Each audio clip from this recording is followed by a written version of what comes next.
The COVID-19 pandemic has even made things tougher for women, whether it's gender violence, whether it's economy, pushing them back furthermore. Even their health has been impacted. Even the vaccination drive, fewer women have taken vaccines compared to the men. To talk about this, joining us is Susan Ferguson. She's the country representative of UN Women. Thank you so much, Susan, for joining us today. Susan, to start with, let's talk about gender inequalities, which has been a huge issue across the globe. While the UN agencies have been working for long to stop gender-based violence, the COVID-19 pandemic has made it worse. So what can be really done to help these women? Well, thank you for the question, because this is an issue, a massive global issue, actually, so much so that our executive director has said that we globally are suffering a shadow pandemic. So, the underbelly of the pandemic is this issue of violence against women, which has really shot through the roof in every country in the world, including India. And we know that in India, the statistics from the National Council of Women have said that the rates have doubled since the pandemic. So it is really crucial that women still have access to the services they need to be safe and be able to survive this kind of violence.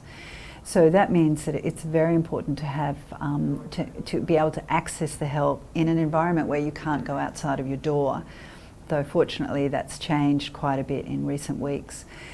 So having a helpline is really critical, and we know that here the government has set up a national helpline, which is crucial, and that helpline can refer women to the kinds of services that they can still access, again because the government here has said that essential services for survivors of violence are still essential under the pandemic too. So there are one-stop centres that provide support around counselling and referral to safe accommodation, or access to health services, access to police and law and justice services. So all of those things are really crucial. But of course it's so essential for women to know and understand that what they are experiencing is domestic violence. It's not just a normal marriage that is unhappy. This kind of extreme ways of treating women are illegal. So having that information is also really critical, and having the kind of continuing support, because one aspect of violence is that women can be ostracised and isolated within their house, unable to contact their relatives. So relatives and friends really need to reach out to members of their family that they're worried about as well, and make sure that they check in with them and can provide whatever support they can. So they're just some of the things that it's very important that continue. In India, we're seeing this huge gender gap when it comes to COVID vaccines. The women are lagging far behind. What can be done, to actually bridge this gap? And why do you think there is this difference? Yes, well, we know some of the reasons for this because we've talked to some of the women about it. And partly there are some myths out there about the impact of the vaccine on women, particularly. So we've heard myths that many women think that if they have the vaccine, it will make them sterile. Or it will affect them somehow when they're menstruating, both of which are not true. And so there's quite a lot of misinformation, I think, that is in the community. So one thing we need to do is make sure that women hear very directly that this will not have anything to do with causing you sterility. And countering those myths with a barrage of information, really, both verbal and also in writing, and also through TV and the media. The media has a big role to play in what we call risk communications. But there are also some cultural issues around the reasons that women are not getting vaccinated yet as much as men. And some of those things it's hard for, many women don't have access, for example, to digital technology, so they can't register online. That's another large issue that needs to be taken into account. And then also it's harder often for women to travel to a vaccine centre unless they have male partners with them. So the support. Yes, the families need to get behind them and realise that everyone in the family needs to be involved.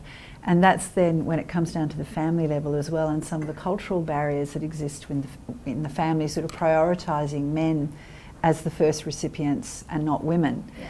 So, you know, again, it's this multi-pronged issue that, and each of those things can be addressed, but it does need a partnership with, you know, with the health system, the government, NGOs, the UN, whoever can help work together on these things. Coming to the health aspect, you know, the lack of water and sanitation has far-reaching health consequences. In fact, we see women and girls travel long distances to get water, carry heavy loads, drop out of school, and sometimes even they miss school during their menstruation days. What can be done to actually change this? That's right, yeah, that actually is a human right, isn't it, to access water and sanitation. And you're right, you know, women generally are the ones who deal with this water provision in the home. And also a lot of women and girls can't be educated because they have their period and they've got no, you know, sanitary hygiene products. Or they go to school and the toilet isn't safe for them. So that's another example of the ecosystem, you know, that infrastructure has an important role to play. So being able to make sure that schools have water and sanitation and that the toilets also are separated, because a lot of sexual assaults actually occur for women anywhere in the world in toilets. So making sure that they're separate so that boys and girls don't interact near the toilets is also really important. Making sure there's lights if they're dark, making sure that girls can access sanitary pads at school, especially if their families can't afford it. All of these things are really critical to keep girls in schools and to allow them to have a better life in jobs. But there's a whole lot of cultural norms around the kinds of work that women do as well. And the kinds of expectations that families and communities have on women. You know, often families don't invest in their girls as much as their boys because they think, well, she will get married and then she'll go off to be, you know, the husband's property. So why bother, you know? And that really needs to change as well. I was reading an article where you said everyone has a role to play, especially like with the, you know, the whole thing of leaving no one behind. So looking at the pandemic, it's even more relevant now? Absolutely. I think it's really critical now because, you know, COVID has really struck the world a terrible blow, and it really is up to all of us to work out what can we do to contribute to that.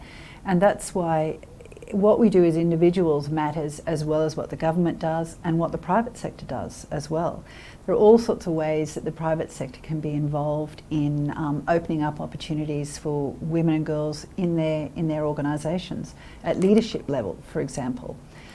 Because we know that women in leadership are much more likely to also think about other women constituents because they are a woman. So that diversity can bring economic results as well and change the bottom line of profits. So, yeah. You know, like you've just said, that it's important that everybody needs to chip in, do their bit, whether it's the government, private partnership. So tell us about your partnership with Reckitt and how important is it for private companies, corporates to step in and work towards achieving the SDG goals?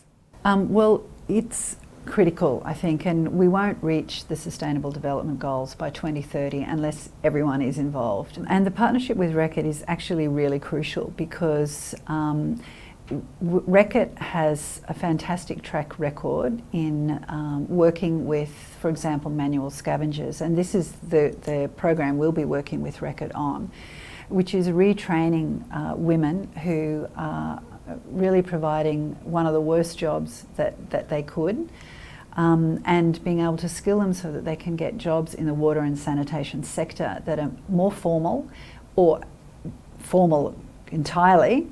They can get decent wages and they can change their situation and be perceived as different as well. I was very, very keen to work with Reckitt because they have this track record. And also because they are already reaching manual scavengers, and for the UN we have a very strong focus on leaving no one behind, and so whatever we can do to support these women have more dignity and safety in their jobs and more ability to earn and control income, that's wonderful for us as well. Thank you so much, Susan, for speaking with us and sharing your expertise. Oh, thank you so much for having me. It's really been a pleasure.